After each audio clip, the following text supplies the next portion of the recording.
అసలు నన్ను ఎందుకు కొడతారు సార్? మీరెవరో కూడా నాకు తెలియదు.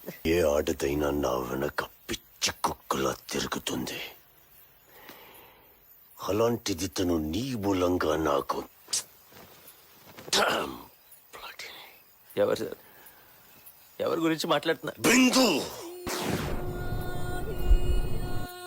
బిందు జోలికి రావద్దు, చంపేస్తా.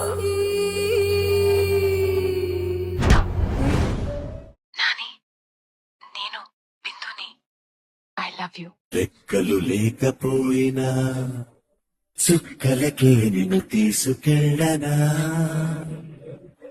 మాట్లాడవే. 2 ఏళ్లుగా నిన్ను ఏడిపిస్తున్నానని నా మీద రివెంజా? ప్లీజ్ త్వరగా రా. జన్మలు ఎన్ని మారినా ప్రతి జన్మలో జంటగా నిన్ను చేరనా.